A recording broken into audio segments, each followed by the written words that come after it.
AEW Dynamite was this week headlined by the Blood and Guts match between the Jericho Appreciation Society and the Blackpool Combat Club. This year's Blood and Guts match definitely upped the ante from last year. We also had Danhausen teaming with two mystery partners as they took on Max Caster, Austin Gunn and Colton Gunn.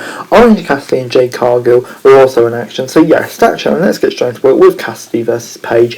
Dan Lambert ran Orange Cassidy down on the mic before the match began. He then forced the referee to eject Trent and Chuck Taylor because they didn't have valid manager licenses. Ethan Page then took Orange Cassidy down early, but he was back on his feet with a kip up. Cassidy then was hit tossed, followed by a tope suicide. This was frustrated by a crossbody from the top rope. Page took Cassidy down with a big boot, forcing him to roll outside. Back in the ring, Page was in control at this stage. He took Cassidy down with a back elbow, followed by a boot across the ribs. Cassidy then went for a sunset flip, but Page blocked it. He then went for the ego's edge, but Orange Cassidy countered with a hurricane rana. Cassidy headed to the top rope, but Dan Lambert caught his foot from ringside. Ethan Page then hit Orange with a power slam for a near fall. Orange Cassidy hit back with a stun dog millionaire, followed by a spinning DDT.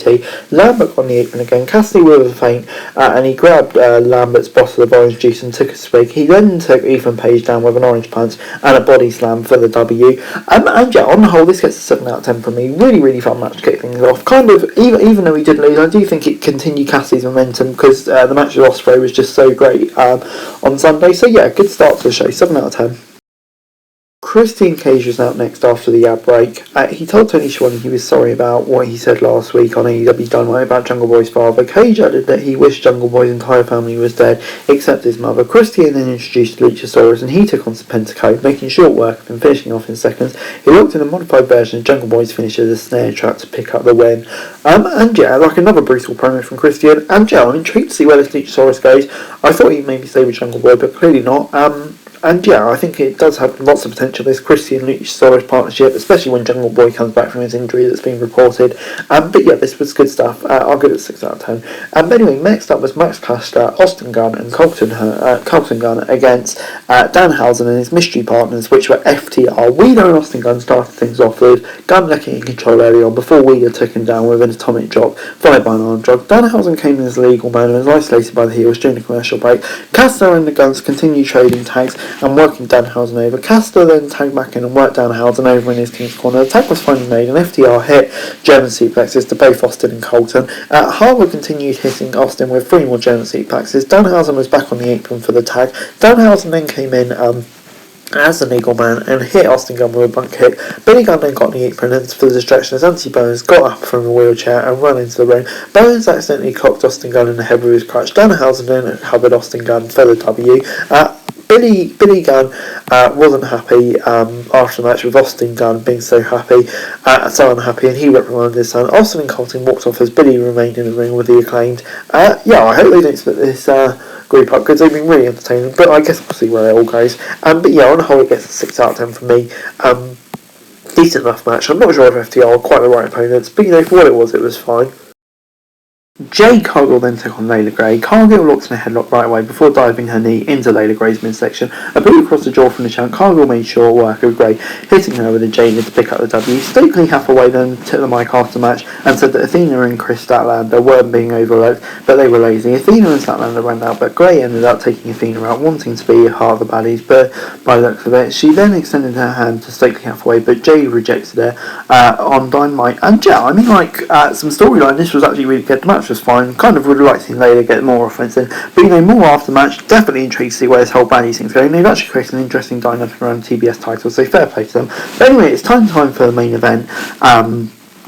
Blood and Guts. Sammy Guevara and Claudio Castagnoli started things off with the team. Castagnoli overpowered Guevara easily, forcing him back into the corner and taking him down with a chop. Castagnoli then looked for his pop-up uppercut, but Guevara cancelled it with a cutter. Guevara then took his eye off the ball and Claudio started the giant swing. Luckily for Sammy, Daniel Garcia was next in the ring and stopped Claudio a couple of swings in. Garcia and Guevara double-teamed Claudio briefly until the former WWE star hit a double snap sneak packs. Wheeler Yuta was then in and he came in hot and hit both Garcia and Guevara with German suplexes. Castagnoli and Yuta took control for the time being. Wheeler Yuta then leaped off the top rope at Jake Hager, who caught him in midair and slammed him into the mat. He was next then. Claudio and Hager then came face to face and started trading right hands. Claudio hit a spinning elbow strike to take Hager down, but Garcia backed him up. Together the heels managed to overpower Castagnoli. Hager then sent Yuta crashing into the cage. Yuta hit back with a shock dropkick. The world champion John Moxley then came in next and tossed the chair at Hager's face. Moxley then raked Garcia across the face, then began laying into him with right hands. Claudio Castagnoli set up a chair in the ring and wheelied to send Sonny's face first into it. Meanwhile, Mox took a fork and raked Garcia across the head, leaving him a bloody mess. Yuta then headed to the top rope and hit a splash on Sammy Guevara before Angelo Parker was next in.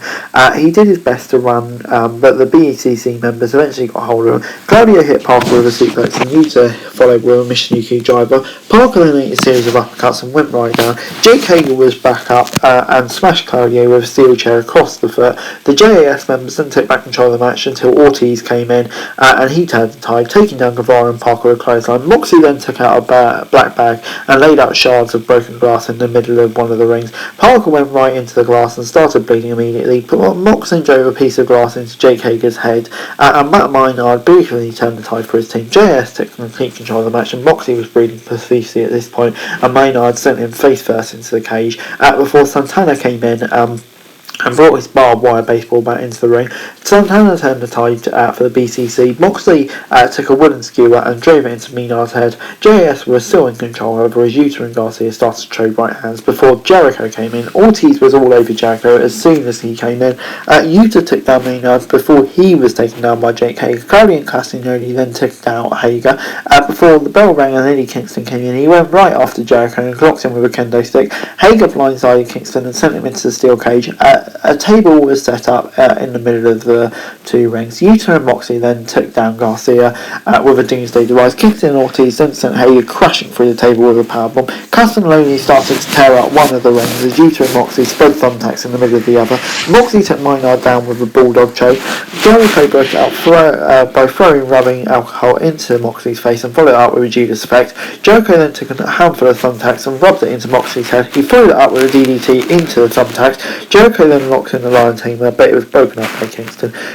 Conti then stole the keys from the referee outside and opened the door. Ruby Soho ran out to take out Conti. Jericho started to climb the cage and Kingston followed. Eddie hit Jericho with a spinning back fist on top of the cage before Guevara followed them up and took Kingston out briefly. The latter then hit Samuel Lobo before tossing him off the top of the cage. Jericho and Kingston threw everything they had at each other from the top of the cage. Jericho eventually locked in the Lion Tamer on the top of the cage, but Claudio climbed it up and booted Jericho in the head. Claudio then did a giant swing on Jericho on the top of the cage, and Maynard also climbed up. Kingston and Jericho then locked submission holds on Jericho and Maynard simultaneously. Maynard was forced to tap, and Blackpool Combat Club picked up the win. And yeah, after the match there was some interesting storyline development with Eddie Kingston visibly unhappy that he didn't get the win for the team and Claudio Castagnoli got it instead.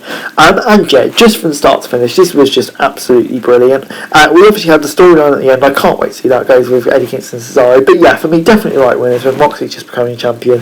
But yeah, just the violence of the whole thing, the storytelling throughout the match, it was just absolutely perfect. For me, definitely the best Blood and Guts we've seen so far. Loved it. Yeah, I'm not going to give it 10 out of 10, but I think it gets very, very close, and that says a lot, so I'm going to give it a 9 out of 10.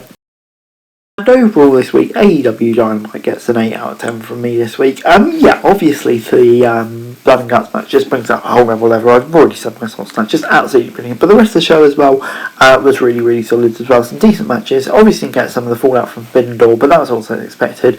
And we'll get it next week. But yeah, Blood and Guts really stopped the show and completed a brilliant episode of Dynamite. But anyway, guys, that's that video. Thanks very much for watching. So like, share, subscribe, bring your thoughts, comments down below, follow us on Instagram for daily wrestling news, and subscribe to my channel. That'd be greatly appreciated. Thanks very much for watching.